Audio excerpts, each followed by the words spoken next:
Chapitre 21, Coran miracle, raison et perception. Introduction. La projection fait la perception. Le monde que tu vois, c'est ce que tu lui as donné et rien de plus. Mais bien que ce ne soit pas plus, ce n'est pas moins. Par conséquent, pour toi il est important. C'est le témoin de ton état d'esprit, l'image extérieure d'une condition intérieure. Ce qu'un homme pense, il le perçoit. Par conséquent, ne cherche pas à changer le monde, mais choisis de changer ton esprit au sujet du monde. La perception est un résultat et non une cause. Et c'est pourquoi un ordre de difficulté dans les miracles est insignifiant. Tout ce qui est regardé avec la vision est guéri et sain. Rien de ce qui est perçu sans elle ne signifie quoi que ce soit. Et là où il n'y a pas de signification, il y a le chaos. La damnation est ton jugement sur toi-même, et c'est cela que tu projetteras sur le monde. Vois le damné, et tout ce que tu vois est ce que tu as fait pour blesser le Fils de Dieu. Si tu contemples le désastre et la catastrophe, tu as essayé de le crucifier. Si tu vois la sainteté et l'espoir, tu t'es joint à la volonté de Dieu pour le libérer. Il n'y a pas de choix intermédiaire entre ces deux décisions. Et tu verras les témoins du choix que tu as fait, et tu apprendras par cela à reconnaître laquelle tu as choisi. Le monde que tu vois te montre simplement combien de joie tu t'es permis de voir en toi et d'accepter comme tienne. Et si cela est sa signification, alors le pouvoir de lui donner la joie doit résider en toi. Le chant oublié. N'oublie jamais que le monde que voient les non-voyants doit être imaginé, car ce à quoi il ressemble réellement leur reste inconnu. De preuve à jamais indirecte, ils doivent inférer ce qui pourrait être vu, et reconstruire leurs inférences selon qu'ils trébuchent et tombent à cause de ce qu'ils n'ont pas reconnu ou qu'ils passent sans se blesser par des portes grands ouvertes qu'ils pensaient fermées. Et c'est ainsi pour toi. Tu ne vois pas. Tes signaux d'inférence sont faux. Ainsi, tu trébuches et tombes sur les pierres que tu n'as pas reconnues, mais tu manques de prendre conscience que tu peux passer par les portes que tu pensais fermées, et qui se tiennent grand ouvertes devant tes yeux aveugles, en attendant de t'accueillir. Comme il est sot d'essayer de juger ceux qui à la place pourraient être vus. Il n'est pas nécessaire d'imaginer ce à quoi le monde doit ressembler. Il doit d'abord être vu afin que tu le reconnaisses pour ce qu'il est. On peut te montrer quelles portes sont ouvertes, et tu peux voir où se trouve la sécurité, quel chemin mène aux ténèbres, quelle a la lumière. Le jugement te donnera toujours de fausses directions, mais la vision te montre où aller. Pourquoi devrais-tu deviner? Il n'est pas besoin d'apprendre par la douleur. Et les douces leçons s'acquièrent joyeusement et se retiennent avec joie. Ce qui te rend heureux, tu veux l'apprendre et ne pas l'oublier. Ce n'est pas cela que tu voudrais nier. Ta question est de savoir si les moyens permettant d'apprendre ce cours t'apporteront la joie qu'il promet. Si tu croyais que oui, tu n'aurais aucun problème à l'apprendre. Tu n'es pas encore un apprenant heureux parce que tu restes encore incertain si la vision te donne plus que le jugement. Et tu as appris que tu ne peux pas avoir les deux. Les aveugles s'accoutument à leur monde à force de s'ajuster à lui. Ils pensent qu'ils savent s'y retrouver. Ils l'ont appris, non par de joyeuses leçons, mais par la dure nécessité des limites, dont ils croyaient ne pas pouvoir triompher. Croyant toujours cela, ces leçons leur sont chères, et ils s'y accrochent parce qu'ils ne peuvent pas voir. Ils ne comprennent pas que ces leçons les gardent aveugles. Cela, ils ne le croient pas. Ainsi, ils gardent le monde qu'ils ont appris à voir dans leur imagination, croyant qu'ils ont le choix entre cela et rien. Ils haïssent le monde qu'ils ont appris par la douleur. Et tout ce qu'ils pensent qu'il y a en lui sert à leur rappeler qu'ils sont incomplets et amèrement dépouillés. Ainsi, ils définissent leur vie et où ils vivent, s'y ajustant, comme ils pensent devoir le faire, ayant peur de perdre le peu qu'ils ont. Ainsi en est-il de tous ceux qui voient le corps comme étant tout ce qu'ils ont, est tout ce qu'ont leurs frères. Ils essaient de se rencontrer, mais ils échouent et échouent encore. Et ils s'ajustent à la solitude, croyant qu'en gardant le corps, ils sauvent le peu qu'ils ont.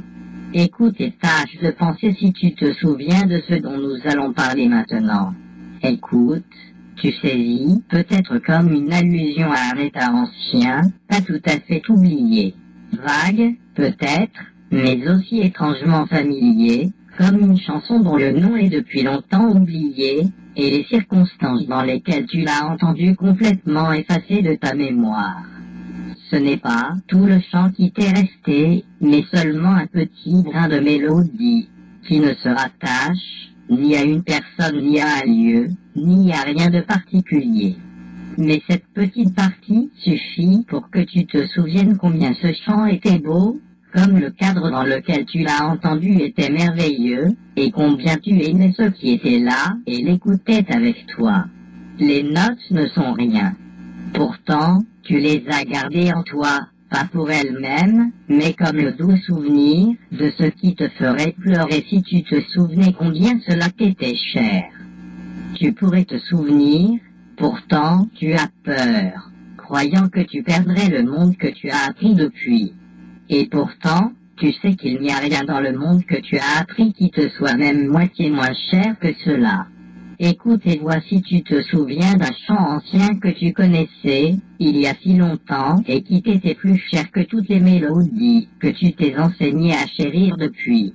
Au-delà du corps, par-delà le soleil et les étoiles, passé tout ce que tu vois, et pourtant vaguement familier, il est un arc de lumière dorée qui s'étire devant toi en un grand cercle resplendissant, et tout le cercle se remplit de lumière sous tes yeux.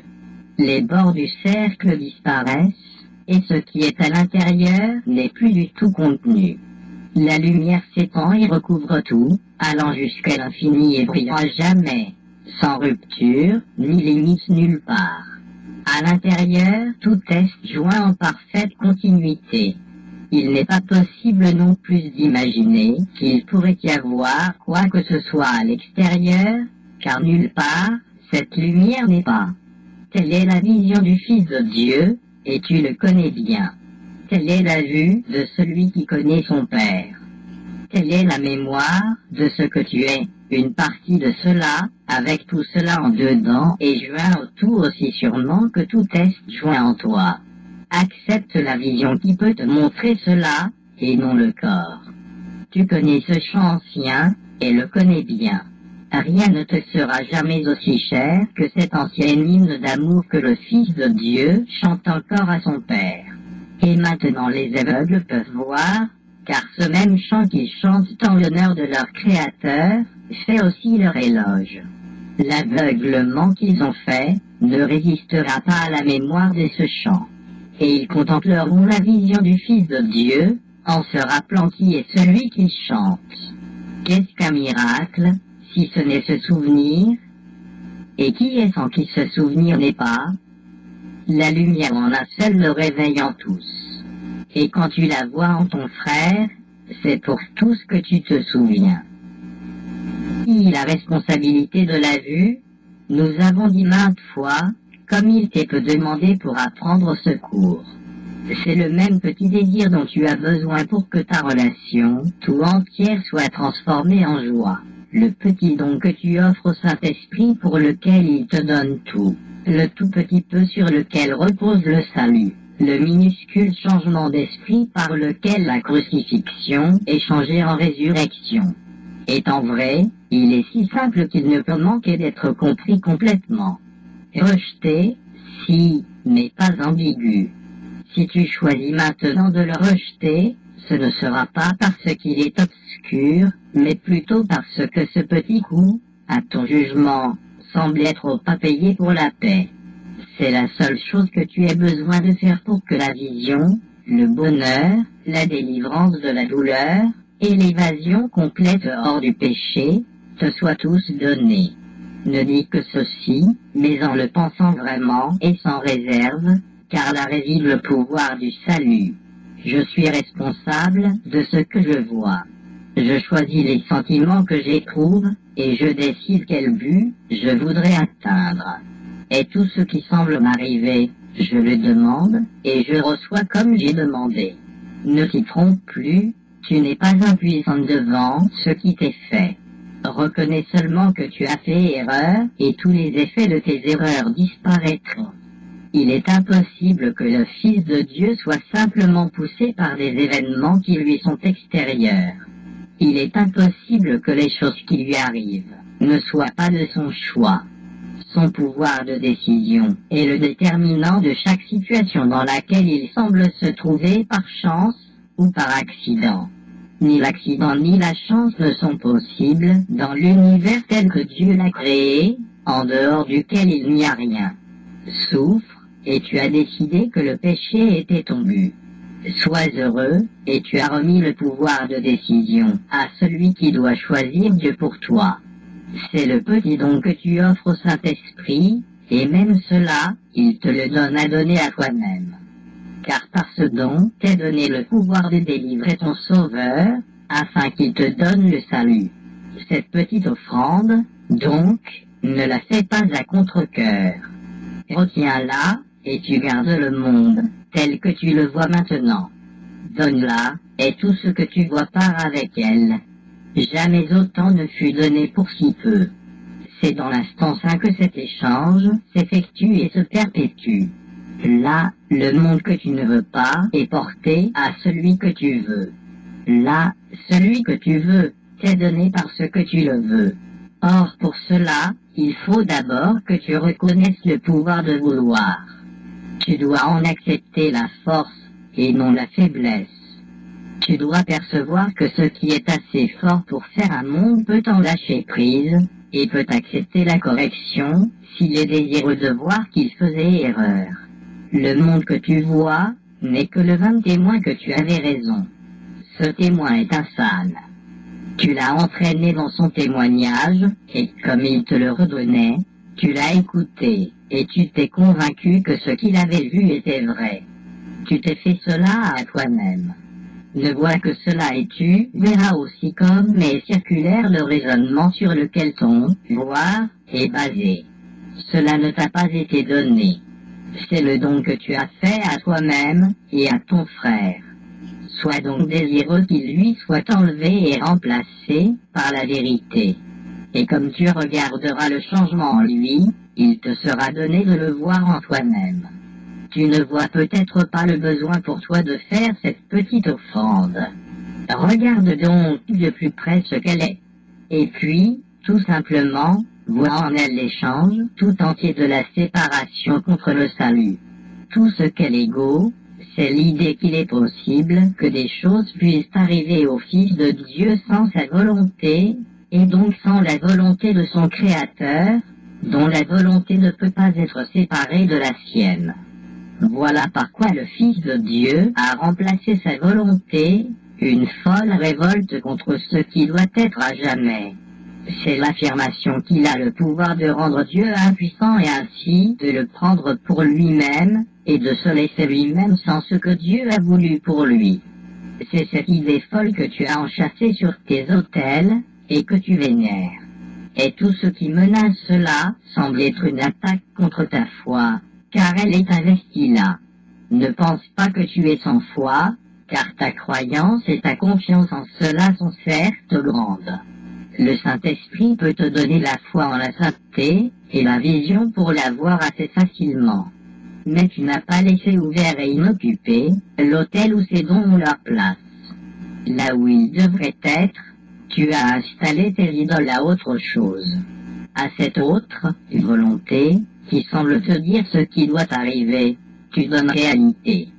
Par conséquent, ce qui voudrait te montrer qu'il en va autrement doit te sembler irréel. Tout ce qui t'est demandé, c'est de faire de la place pour la vérité.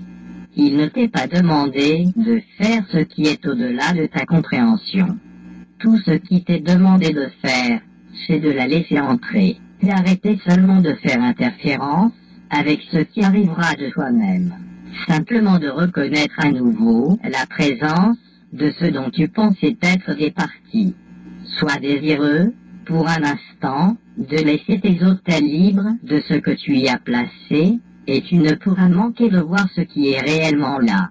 L'instant saint n'est pas un instant de création, mais de reconnaissance. Car la reconnaissance vient de la vision, et de la suspension du jugement. Alors seulement il est possible de regarder au-dedans, et de voir ce qui doit être là, bien en vue, et entièrement indépendant de toute interférence, et de tout jugement. Défaire n'est pas ta tâche, mais c'est à toi de l'accueillir ou non. La foi et le désir vont de pair, car chacun croit en ce qu'il veut.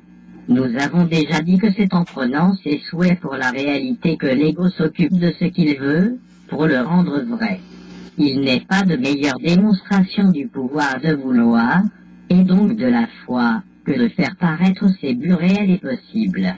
La foi en l'irréel conduit à des ajustements de la réalité, afin qu'elle s'accorde avec le but de folie.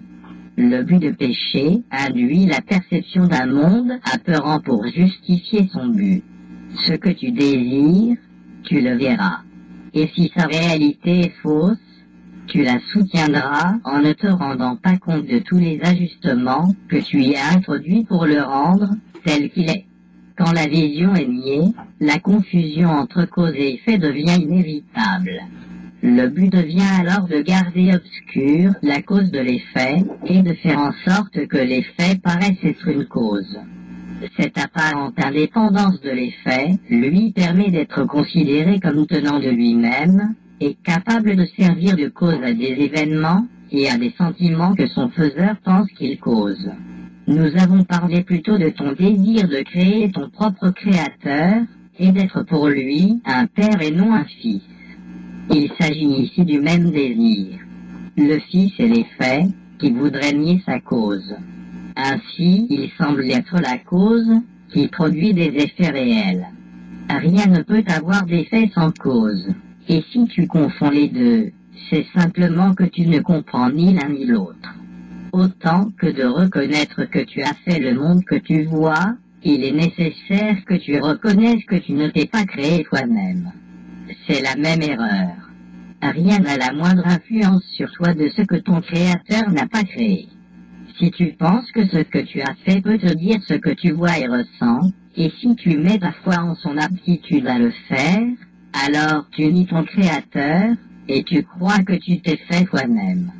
Car si tu penses que le monde que tu as fait a le pouvoir de faire de toi ce qu'il veut, c'est que tu confonds le Fils et le Père, l'effet et la source. Les créations du Fils sont comme celles de son Père. Or en les créant, le Fils ne s'illusionne pas au point de croire qu'il est indépendant de sa source. Son union avec elle est la source de sa création. À part de cela, il n'a pas le pouvoir de créer et ce qu'il fait est insignifiant. Cela ne change rien à la création, dépend entièrement de la folie de son faiseur, et ne peut servir à justifier la folie. Ton frère pense qu'il a fait le monde avec toi. Ainsi, il nie la création. Avec toi, il pense que le monde qu'il a fait, l'a fait. Ainsi, il nie qu'il l'a fait. Or, la vérité, c'est que toi et ton frère avez tous deux été créés par un Père aimant, qui vous a créés ensemble et un. Vois ce qui prouve le contraire et unit ta réalité tout entière. Mais admets que tout ce qui semble se dresser entre toi et ton frère, vous gardant loin l'un de l'autre et séparés de votre Père, c'est toi qui l'as fait en secret et l'instant de délivrance t'est venu. Tous ces effets ont disparu parce que sa source a été découverte. C'est son apparente indépendance de sa source qui te garde prisonnier. C'est la même erreur que de penser que tu es indépendant de la source par laquelle tu as été créé et que tu n'as jamais quitté. Foi, croyance et vision. Toutes les relations particulières ont le péché pour but, car ce sont des marchés passés avec la réalité, en fonction de laquelle l'union apparente est ajustée. N'oublie pas ceci, faire un marché, c'est fixer une limite. Et le frère avec qui tu as une relation limitée, tu le hais. Il se peut que tu essaies de respecter le marché au nom de l'équité, parfois en exigeant paiement de toi-même, plus souvent peut-être de l'autre. Ainsi, par l'équité, tu tentes d'apaiser la culpabilité qui vient du but accepté de la relation. Et c'est pourquoi le Saint-Esprit doit en changer le but afin qu'elle lui soit utile et qu'elle ne puisse pas te nuire. Si tu acceptes ce changement, tu as accepté l'idée de faire de la place pour la vérité. La source du péché a disparu. Tu peux t'imaginer que tu en ressens encore les effets, mais ce n'est plus ton but et tu n'en veux plus. Nul ne permet qu'un but soit remplacé tant qu'il le désire, car rien n'est enchéri et protégé qu'un but que l'esprit accepte. Ce but, il le poursuivra, sombrement ou gaiement, mais toujours avec foi et avec la persistance qu'apporte la foi inévitablement. Le pouvoir de la foi n'est jamais reconnu si elle est placée dans le péché, mais il est toujours reconnu si elle est placée dans l'amour. Pourquoi est-il si étrange pour toi que la foi puisse déplacer des montagnes? Cela est certes un bien petit exploit pour un tel pouvoir, car la foi peut garder le Fils de Dieu enchaîné aussi longtemps qu'il se croit attaché à des chaînes. Et quand il en est délivré, c'est tout simplement parce qu'il ne croit plus en elle, leur retirant la foi qui leur permettait de le retenir et la mettant plutôt dans sa liberté. Il est impossible de mettre une foi égale dans des directions opposées. La foi que tu mets dans le péché, tu l'enlèves à la sainteté. Et ce que tu offres à la sainteté a été enlevé au péché. Foi, croyance et vision sont les moyens par lesquels le but de sainteté est atteint. C'est par elles que le Saint-Esprit te conduit au monde réel, loin de toutes les illusions dans lesquelles ta foi a été placée. Telle est sa direction, la seule qu'il voit jamais. Et quand tu t'égares, il te rappelle qu'il n'y en a qu'une. Sa foi, sa croyance et sa vision sont toutes pour toi. Quand tu les auras complètement acceptées à la place des tiennes, tu n'auras plus besoin d'elles. Car la foi, la vision et la croyance ne sont signifiantes qu'avant que soit atteint l'état de certitude. Au ciel, elles sont inconnues. Or le ciel s'atteint par elles. Il est impossible que le Fils de Dieu manque de foi, mais il peut choisir où il la voudrait. L'absence de foi n'est pas un manque de foi, mais une foi en rien. La foi donnée aux illusions ne manque pas de pouvoir, car par elle le Fils de Dieu croit qu'il est impuissant. Ainsi, il n'a pas foi en lui-même, mais sa foi est grande dans ses illusions à propos de lui-même. Car la foi, la perception et la croyance, c'est toi qui les as faites, comme moyen de perdre la certitude et de trouver le péché. Cette folle direction était ton choix, et par la foi placée dans ce que tu as choisi, tu as fait ce que tu désirais. Le Saint-Esprit peut utiliser tous les moyens pour le péché par lesquels tu essayais de le trouver. Mais comme il les utilise, ils éloignent du péché, parce que son but se trouve dans la direction opposée. Il voit les moyens que tu utilises, mais pas le but pour lequel tu les as faits. Il ne voudrait pas te les enlever, car il voit leur valeur en tant que moyen pour ce qu'il veut pour toi.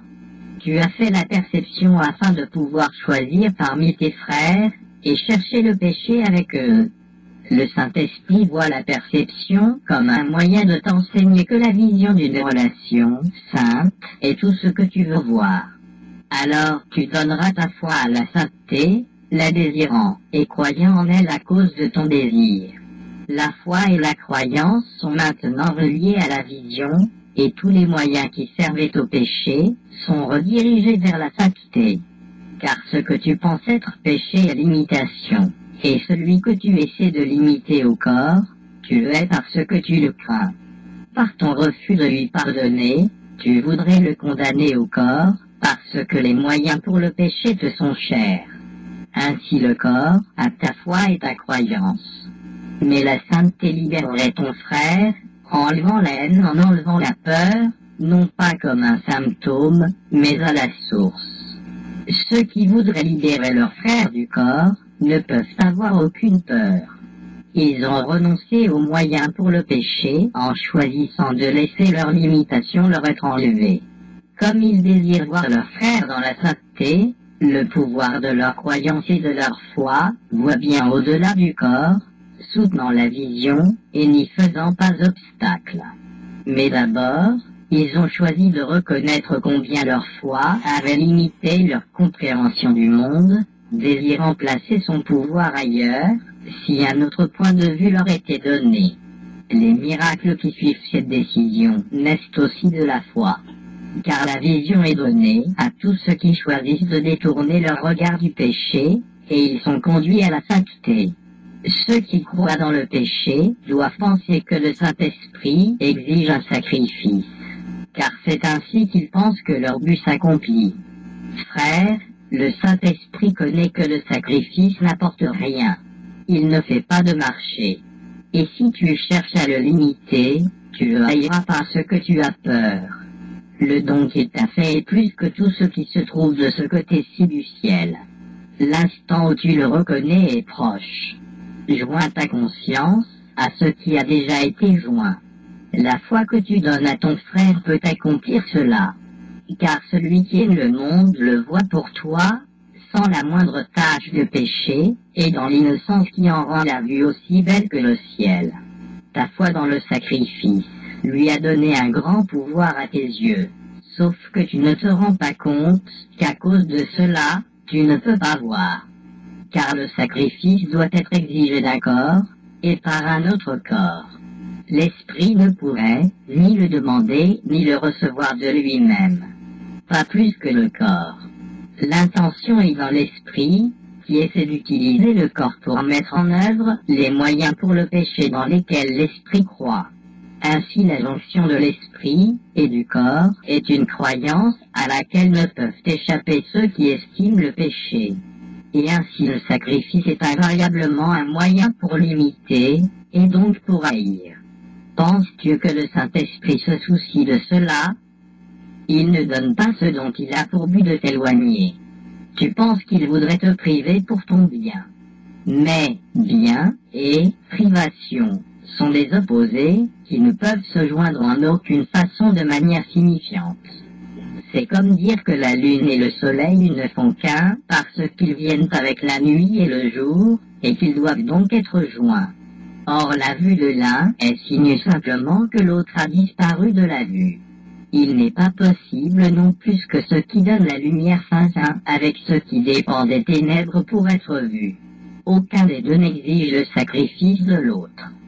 Pourtant, de l'absence de l'autre, chacun dépend. Le corps a été fait pour être sacrifié au péché, et dans les ténèbres, c'est encore ainsi qu'il est vu. Or dans la lumière de la vision, il est regardé d'une façon bien différente. Tu peux avoir foi en ce qui servira le but du Saint-Esprit, et lui donner le pouvoir de servir de moyen d'aider les aveugles à voir. Mais quand il voit, il regarde au plus loin que lui, comme tu le fais. La foi et la croyance que tu lui as données ont leur place au-delà. Tu as donné la perception, la foi et la croyance de l'esprit au corps.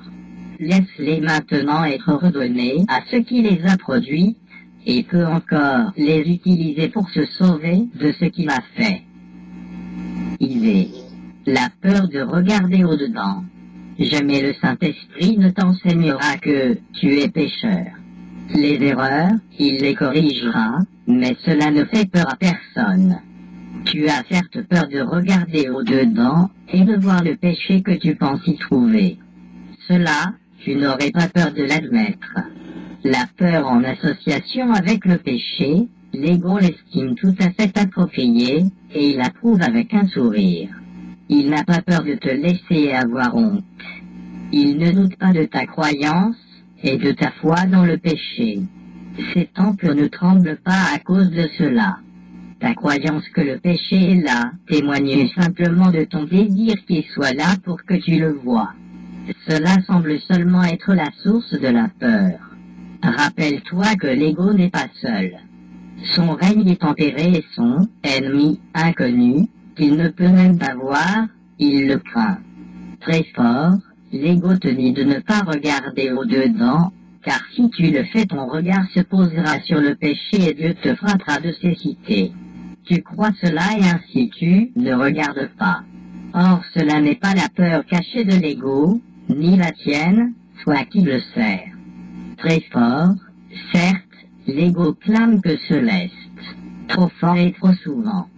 Car sous ses cris incessants et ses proclamations frénétiques, l'ego n'est pas certain qu'il en soit ainsi. Sous ta peur de regarder au-dedans à cause du péché, il y a encore une autre peur, une peur qui fait trembler l'ego. Et si tu regardais au-dedans et n'y voyais aucun péché? Cette question, apparente, l'ego ne la pose jamais. Et toi qui la poses maintenant, tu menaces trop sérieusement tout le système de défense de l'ego pour qu'il se donne encore la peine de prétendre être ton ami. Ceux qui se sont joints à leurs frères se sont détachés de la croyance que leur identité réside dans l'ego. Une relation sainte est une relation dans laquelle tu te joins à ce qui fait partie de toi en vérité. Et ta croyance dans le péché a déjà été ébranlée, et maintenant, tu n'es pas non plus entièrement indésireux de regarder au-dedans et de ne pas le voir. Ta libération n'est encore que partielle, elle est encore limitée et incomplète, mais elle est née en toi. N'étant pas entièrement fou, tu as été désireux de considérer une bonne partie de ton insanité et d'en reconnaître la folie. Ta foi se déplace vers l'intérieur, passer l'insanité et vers la raison. Et ce que ta raison te dit maintenant, l'ego ne voudrait pas l'entendre. Le but du Saint-Esprit a été accepté par la partie de ton esprit dont l'ego ne sait rien, pas plus que tu ne la connaissais. Et pourtant cette partie, avec laquelle tu t'identifies maintenant, n'a pas peur de se regarder elle-même. Elle ne connaît pas le péché. Comment, autrement, aurait-elle pu être désireuse de voir comme sien le but du Saint-Esprit? Cette partie a vu ton frère est là, parfaitement reconnu depuis le commencement du temps. Et elle ne désirait rien que de se joindre à lui et d'être libre à nouveau, comme elle le fut jadis. Elle attendait que naisse la liberté, que vienne à toi l'acceptation de la délivrance. Et maintenant tu reconnais que ce n'était pas l'ego qui s'était joint au but du Saint-Esprit, et qu'il doit donc y avoir autre chose. Ne pense pas que ce soit folie. Car cela, c'est ta raison qui te le dit, et cela s'ensuit parfaitement de ce que tu as déjà appris. Il n'y a aucune incohérence dans ce qu'enseigne le Saint-Esprit. Ainsi raisonnent ceux qui sont saints d'esprit. Tu as aperçu la folie de l'ego, et tu n'as pas pris peur parce que tu n'as pas choisi de la partager. Par moments, il te trompe encore. Or, dans tes moments plus saints, ces vociférations ne remplissent plus ton cœur de terreur.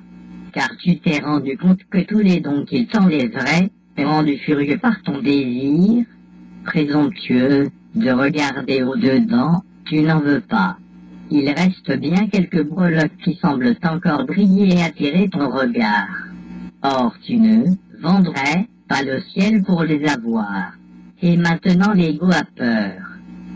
Or ce qu'il entend avec terreur, l'autre partie l'entend comme la plus douce des musiques, c'est le chant qu'elle languissait d'entendre depuis l'instant que l'ego est entré dans ton esprit. La faiblesse de l'ego est sa force. Le chant de liberté, qui chante les louanges d'un autre monde, lui apporte un espoir de paix. Car elle se souvient du ciel et maintenant, elle voit que le ciel est enfin arrivé sur terre, d'où le règne de l'ego l'avait si longtemps exclu. Le ciel est venu parce qu'il a trouvé une demeure dans ta relation sur terre. Et la terre ne peut plus tenir ce à quoi le ciel a été donné comme sien. Regarde ton frère avec douceur et souviens-toi que la faiblesse de l'ego est révélée aux yeux des deux. Ce que l'ego voulait garder à part s'est rencontré et joint, et regarde l'ego sans peur. Petit enfant, innocent du péché, suis dans la voie vers la certitude. Ne laisse pas la peur te retenir par sa folle insistance à prétendre que la sûreté réside dans le doute. Cela n'a pas de signification. Que t'importe avec quelle force cela est proclamé. L'insensé n'est pas rendu signifiant par la répétition et les clameurs. La voie paisible est ouverte. Suis-la avec joie et ne doute pas de ce qui doit être. V. La fonction de la raison. La perception sélectionne et fait le monde que tu vois. Elle le choisit littéralement selon les directives de l'esprit.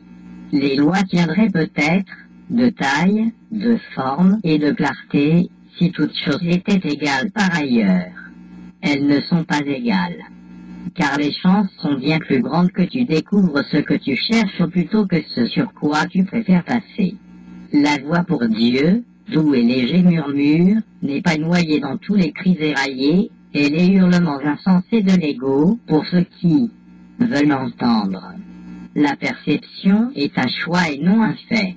Mais de ce choix dépend bien plus que tu ne crois.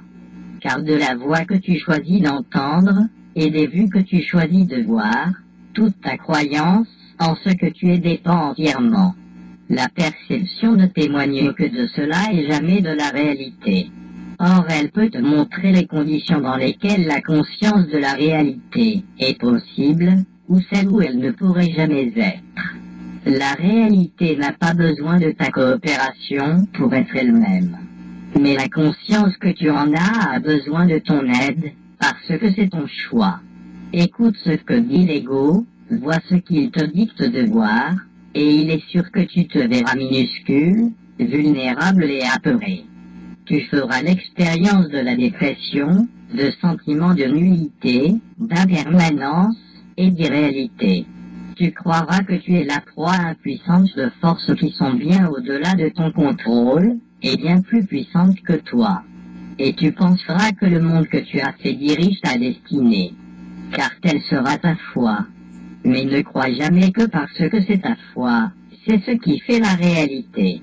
Il est une autre vision, et une autre voie dans lesquelles réside ta liberté, n'attendant que ton choix. Si tu places ta foi en elle, tu percevras un autre, soit en toi. Cet autre, soit voit les miracles comme étant naturels. Ils sont pour lui aussi simples et aussi naturels que la respiration l'est pour le corps. Ils sont la réponse évidente aux appels à l'aide, et la seule qu'il donne. Les miracles semblent contre nature à l'ego, parce qu'il ne comprend pas comment des esprits séparés peuvent s'influencer les uns les autres. D'ailleurs, il ne le pourrait pas. Mais les esprits ne peuvent pas être séparés. Cet autre, soit en est parfaitement conscient. Ainsi, il reconnaît que les miracles n'affectent pas l'esprit d'un autre, mais seulement le sien. Il change toujours ton esprit. Il n'y en a pas d'autre.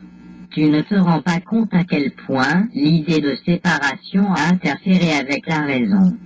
La raison réside dans l'autre, soit que tu as coupé de ta conscience. Et rien de ce à quoi tu as permis de rester dans ta conscience n'est capable de raison. Comment le segment de l'esprit qui est dénué de raison peut-il comprendre ce qu'est la raison, ou saisir l'information qu'elle lui donnerait? Toutes sortes de questions peuvent surgir en lui, mais si la question fondamentale procède de la raison, il ne la posera pas. Comme tout ce qui procède de la raison, la question fondamentale est évidente, simple, mais n'est jamais posée. Mais ne pense pas que la raison ne saurait y répondre. Le plan de Dieu pour ton salut n'aurait pas pu être établi sans ta volonté et ton consentement. Il doit avoir été accepté par le Fils de Dieu, car ce que Dieu veut pour lui, il doit le recevoir. Car Dieu ne veut pas à part de lui, pas plus que la volonté de Dieu n'attend après le temps pour s'accomplir. Par conséquent, ce qui s'est joint à la volonté de Dieu doit être en toi maintenant, étant éternel. Tu dois avoir réservé une place où le Saint-Esprit peut demeurer, et où il est. Il doit y avoir été depuis que le besoin de lui a surgi, qui a été comblé au même instant. C'est ce que ta raison te dirait, si tu l'écoutais. Or il est clair que tel n'est pas le raisonnement de l'ego. La nature de ta raison, qui est étrangère à l'ego, est la preuve que tu ne trouveras pas la réponse là. Or si c'est ainsi, elle doit exister.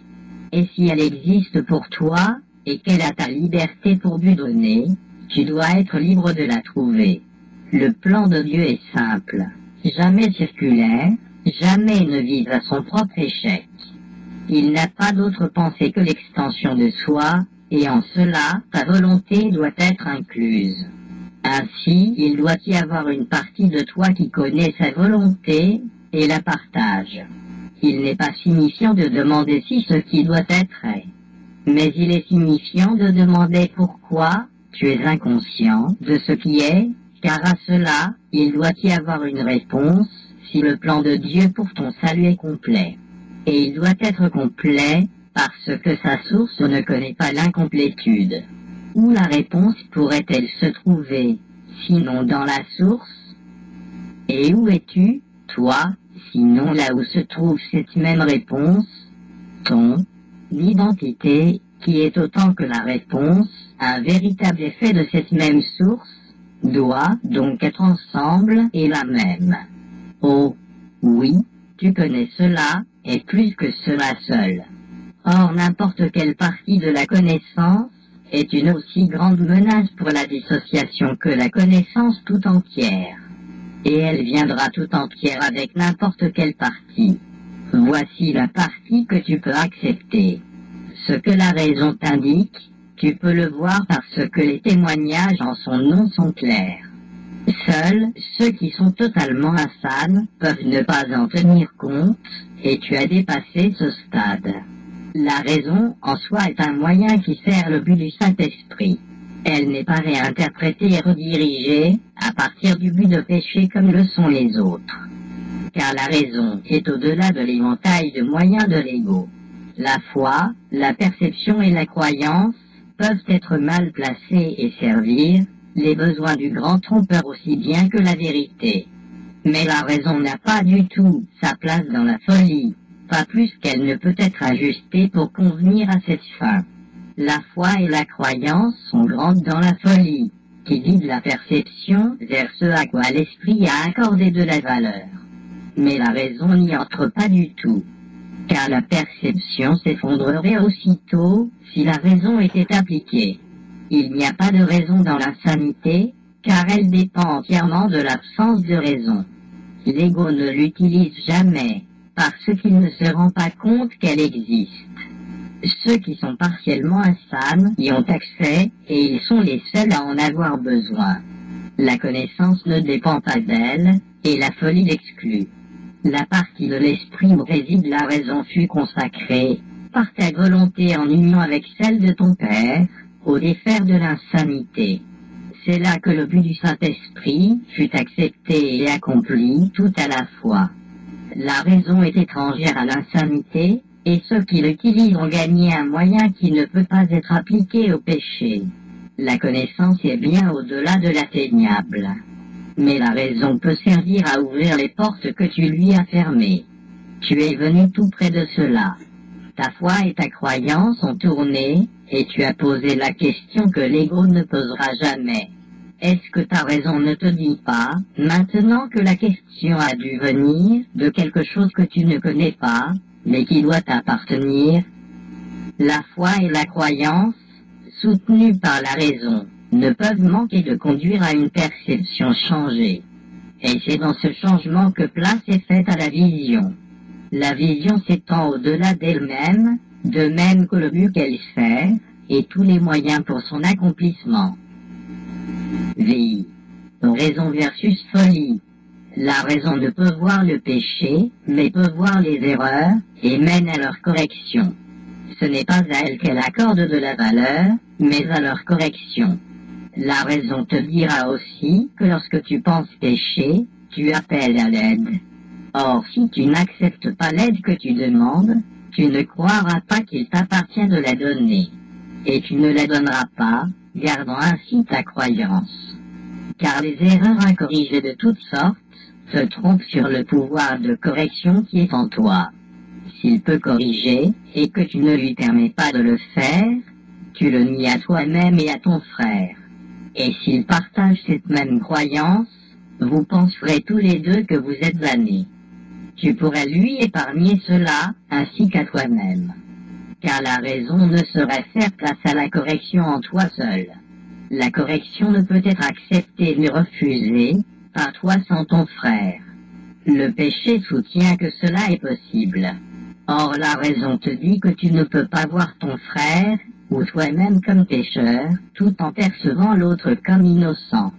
Qui, se considérant lui-même coupable, voit un monde sans péché, et qui peut voir un monde pécheur, et se considérer lui-même comme étant à part de lui. Le péché soutient que toi et ton frère êtes séparés. Mais la raison te dit que cela doit être faux. Si toi et ton frère êtes joints, comment se pourrait-il que tu aies des pensées privées? Et comment des pensées qui entrent dans ce qui semble seulement être à toi seul pourraient-elles n'avoir aucun effet sur ce qui est à toi? Si les esprits sont joints, cela est impossible. Nul ne peut penser que pour lui-même, comme Dieu ne pense pas sans son Fils. Cela ne pourrait être que si les deux étaient dans des corps. Il ne serait pas possible non plus qu'un esprit pense seulement pour lui-même à moins que le corps ne soit l'esprit. Car seuls des corps peuvent être séparés, et donc irréels. La demeure de la folie ne peut pas être la demeure de la raison. Or il est facile de quitter la demeure de la folie, si tu vois la raison. Tu ne quittes pas l'insanité en allant ailleurs. Tu la quittes simplement en acceptant la raison là où était la folie. Folie et raison voient les mêmes choses, mais il est certain qu'elles les regardent différemment. La folie est une attaque contre la raison qui la chasse de l'esprit et prend sa place. La raison n'attaque pas, mais prend tranquillement la place de la folie, remplaçant la folie si le choix de ceux qui sont insanes et de l'écouter. Mais ceux qui sont insanes ne connaissent pas leur volonté, car ils croient voir le corps, et laissent leur folie leur dire qu'il est réel. La raison serait incapable de cela. Et si tu veux défendre le corps contre ta raison, tu ne comprendras ni le corps ni toi-même. Le corps ne te sépare pas de ton frère, et tu es insane si tu penses qu'il le fait. Mais la folie a un but, et elle croit aussi avoir les moyens de rendre ce but réel. Voir le corps comme une barrière séparant ce dont la raison te dit que ce doit être joint, doit être insane. Tu ne pourrais même pas le voir si tu écoutais la voix de la raison. Ce qui est continu, que pourrait-il y avoir de séparant? Et s'il n'y a rien de séparant, comment ceux qui entendent une partie pourraient-ils être tenus à l'écart des autres parties? Voilà ce que la raison te dirait. Mais pense à ce que tu dois reconnaître, si c'est ainsi. Si tu choisis le péché au lieu de la guérison, tu voudrais condamner le Fils de Dieu à ce qui ne peut jamais être corrigé. Tu lui dis, par ton choix, qu'il est damné, séparé de toi et de son Père à jamais, et sans espoir de retour sain et sauf. Tu lui enseignes cela, et tu apprendras de lui exactement ce que tu as enseigné. Car tu peux seulement lui enseigner qu'il est tel que tu le voudrais, et ce que tu choisis qu'il soit, n'est que ton choix pour toi-même. Or ne pense pas que cela soit apeurant. Que tu sois joint à lui, cela est un simple fait et non une interprétation. Comment un fait peut-il être apeurant à moins d'être en désaccord avec ce qui t'est plus cher que la vérité? La raison te dira que ce fait est ta délivrance. Ni ton frère ni toi ne pouvaient être attaqués seuls. Mais ni l'un ni l'autre ne pouvaient accepter un miracle à la place sans que l'autre ne s'en trouve béni et guéri de la douleur. La raison, comme l'amour, te rassurerait, et elle ne cherche pas à t'effrayer. Le pouvoir de guérir le Fils de Dieu t'est donné, parce qu'il doit être un avec toi. Tu es responsable de la façon dont il se voit lui-même. Et la raison te dit qu'il t'est donné de changer son esprit tout entier, qui est un avec toi, en un seul instant. Et n'importe quel instant sert à lui apporter la correction complète de ses erreurs, et à le rendre entier. À l'instant où tu choisis de te laisser guérir, en ce même instant son salut est vu comme étant complet avec le tien. La raison t'est donnée pour que tu comprennes qu'il en est ainsi. Car la raison, aussi douce que le but dont elle est le moyen, conduit sans cesse loin de la folie vers le but de vérité. Et là, tu déposeras le fardeau qui est de nier la vérité. C'est ce fardeau qui est terrible, et non la vérité. Que toi et ton frère soyez joints, c'est votre salut, le don du ciel et non le don de la peur. Est-ce que le ciel semble être un fardeau pour toi? Dans la folie, oui. Or ce que voit la folie doit être dissipé par la raison. La raison t'assure que le ciel est ce que tu veux, est tout ce que tu veux. Écoute celui qui parle raison, et qui amène ta raison à s'accorder avec la sienne. Sois désireux de laisser la raison, être le moyen par lequel il t'indiquerait comment laisser l'insanité derrière toi. Ne te cache pas derrière l'insanité pour échapper de la raison. Ce que la folie te cacherait, le Saint-Esprit l'offre encore à la vue joyeuse de tous. Tu es le sauveur de ton frère. Il est le tien. De cela, la raison est certes heureuse de parler. À l'amour, ce plan gracieux par l'amour fut donné. Et ce que l'amour planifie est pareil à lui-même en ceci, étant uni, il voudrait que tu apprennes ce que tu dois être. Et ne faisant qu'un avec lui, il doit être donné de donner ce qu'il a donné, et donne encore. Ne passe qu'un instant dans l'heureuse acceptation de ce qui t'est donné à donner à ton frère, et apprends avec lui ce qui a été donné à tous les deux. Il n'y a pas plus de bonheur à donner qu'à recevoir. Mais il n'y en a pas moins. Le Fils de Dieu est toujours béni ne faisant qu'un. Et comme sa gratitude va vers toi qui l'as béni, la raison te dit qu'il ne se peut pas que tu te tiennes à part de la bénédiction. La gratitude qu'il t'offre te rappelle la grâce que ton Père te rend de le compléter.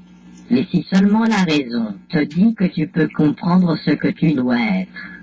Ton Père est aussi proche de toi que l'est ton frère. Or que pourrait-il y avoir de plus proche de toi que l'est ton soi?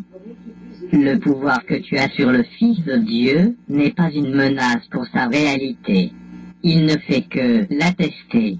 Où sa liberté pourrait-elle résider, ailleurs qu'en lui-même, s'il est déjà libre? Et qui d'autre que lui-même pourrait le lier, s'il nie sa liberté? On ne se moque pas de Dieu. Pas plus que son Fils ne peut être emprisonné, sauf par son propre désir. Et c'est par son propre désir qu'il est libéré. Telle est sa force, et non sa faiblesse. Il est à sa propre merci. Et où il choisit d'être miséricordieux, là il est libre. Mais où il choisit de condamner plutôt, là il est tenu prisonnier, et attend enchaîné que son propre pardon le libère. VI. La dernière question laissée sans réponse. Ne vois-tu pas que toute ta misère vient de l'étrange croyance que tu es impuissant? Être impuissant est le coût du péché. L'impuissance est la condition du péché, la seule qu'il requiert pour être cru. Seuls les impuissants pourraient croire en lui. L'énormité n'a aucun attrait, sauf pour les petits. Et seuls ceux qui croient d'abord être petits pourraient y voir une attraction. La trahison du Fils de Dieu est la défense de ceux qui ne s'identifient pas à lui. Et tu es pour lui ou contre lui, ou tu l'aimes ou tu l'attaques. Tu protèges son unité, ou tu le vois mis en pièces et mis à mort, par ton attaque. Nul ne croit que le Fils de Dieu est impuissant. Ceux qui se voient eux-mêmes impuissants doivent croire qu'ils ne sont pas le Fils de Dieu. Que peuvent-ils être, sinon son ennemi? Et que peuvent-ils faire, sinon lui envier son pouvoir, et par leur envie s'en rendre eux-mêmes apeurés? Ceux-là sont les ténébreux, silencieux et apeurés, seuls et ne communiquant pas, qui ont peur que la puissance du Fils de Dieu ne les frappe à mort, et qui dressent leur impuissance contre lui. Ils rejoignent l'armée des impuissants pour livrer leur guerre de vengeance, d'amertume et de malveillance contre lui, pour le rendre un avec eux.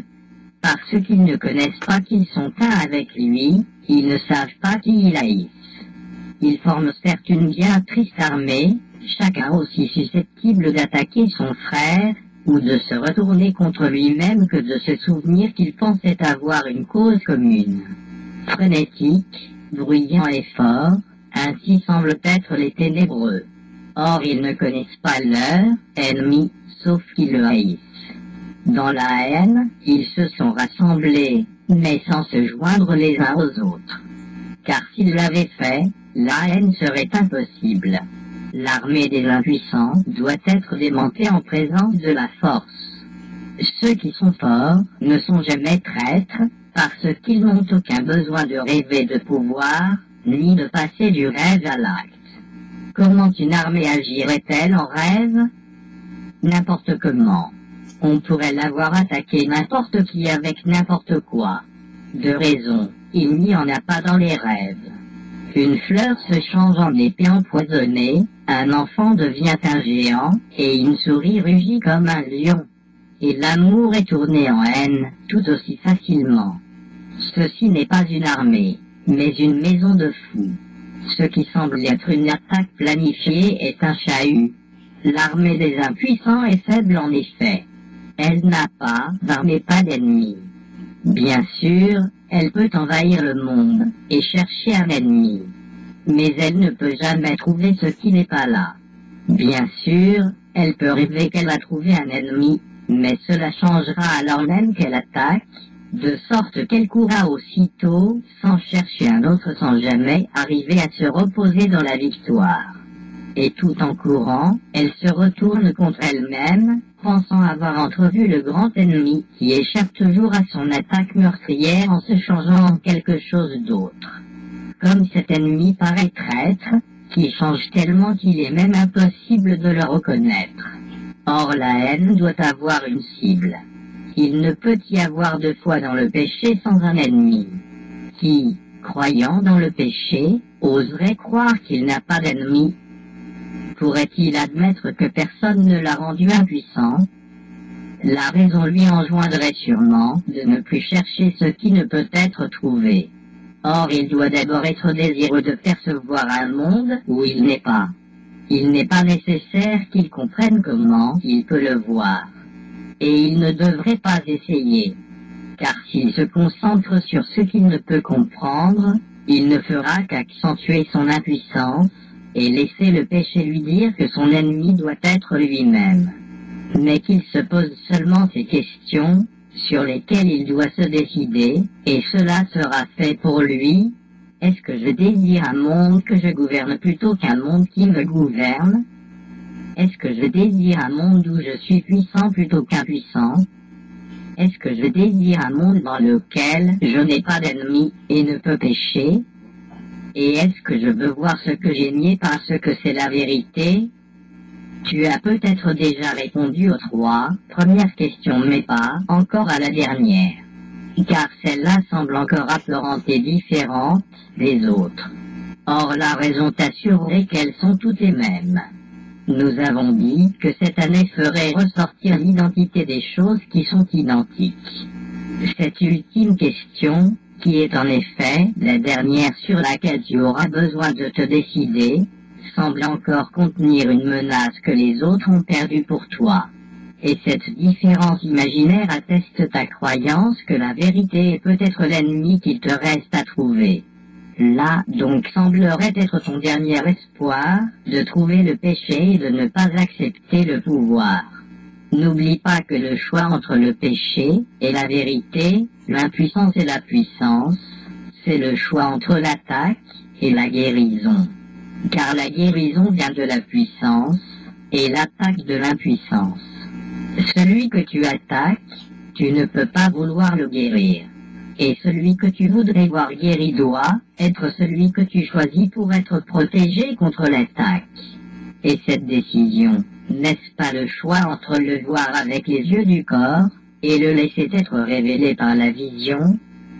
Comment cette décision mène à ses effets, cela n'est pas ton problème. Mais ce que tu veux voir doit être ton choix. Ce cours porte sur la cause et non sur les faits. Considère avec soin ta réponse à la dernière question que tu as laissée encore sans réponse.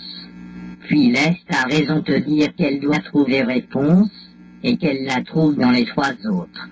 Alors il sera clair pour toi, en regardant les effets du péché sous quelque forme que ce soit, que la seule chose que tu as besoin de faire, c'est de te demander, Est-ce cela que je voudrais voir? Est-ce que je veux cela? Cela est ta seule décision, cela est la condition de ce qui se produit. C'est en rapport avec la façon dont ça arrive, mais pas avec le pourquoi. Tu as le contrôle de cela. Et si tu choisis de voir un monde sans ennemis, dans lequel tu n'es pas impuissant, les moyens de le voir te seront donnés. Pourquoi la dernière question est-elle si importante? La raison te dira pourquoi.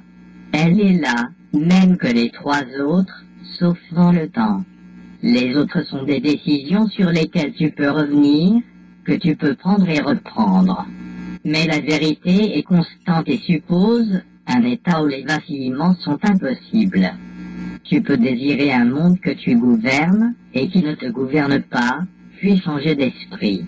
Tu peux désirer changer ton impuissance pour la puissance, puis perdre ce même désir dès qu'une petite lueur de péché t'attire.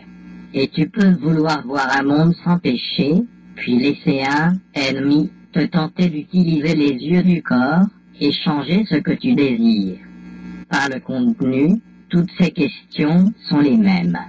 Car chacune demande si tu es désireux d'échanger le monde du péché pour ce que voit le Saint-Esprit, puisque c'est cela que nie le monde du péché.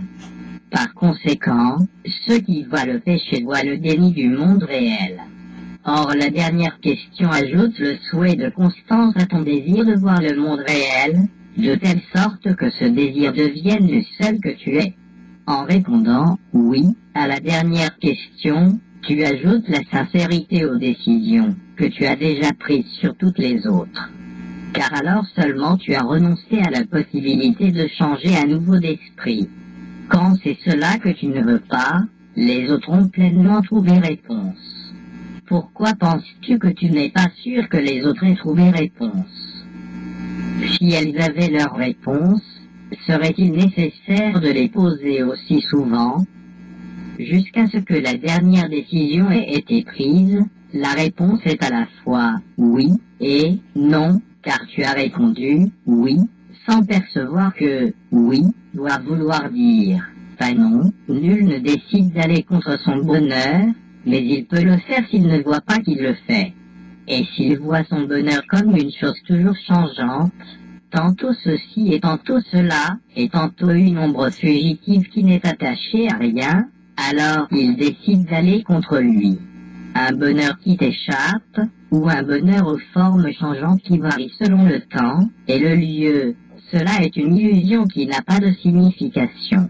Le bonheur doit être constant, parce qu'il est atteint en renonçant au souhait de l'inconstant. La joie ne peut être perçue que par une vision constante. Et la vision constante ne peut être donnée qu'à ceux qui souhaitent la constance. La puissance du désir du Fils de Dieu reste la preuve qu'il est dans l'erreur, celui qui se voit lui-même impuissant. Désire ce que tu veux, et tu le verras et tu penseras que cela est réel.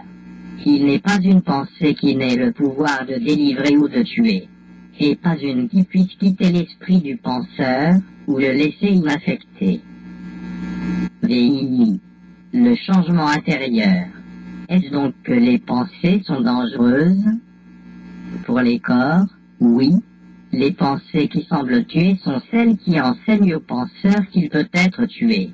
Alors il meurt à cause de ce qu'il a appris. Il passe de la vie à la mort, preuve ultime qu'il accordait plus de valeur à l'inconstant qu'à la constance. Sûrement qu'il pensait vouloir le bonheur. Or il ne le désirait pas parce qu'il est la vérité et doit donc être constant. La constance de la joie est une condition tout à fait étrangère à ton entendement. Or si tu pouvais seulement imaginer ce qu'elle doit être, tu la désirerais, même si tu ne la comprends pas. La constance du bonheur n'admet aucune exception, aucun changement d'aucune sorte. Elle est aussi inébranlable que l'amour de Dieu pour sa création.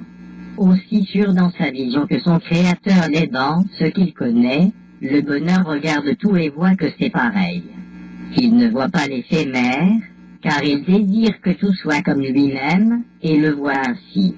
Rien n'a le pouvoir de confondre sa constance, parce que son propre désir ne peut être ébranlé.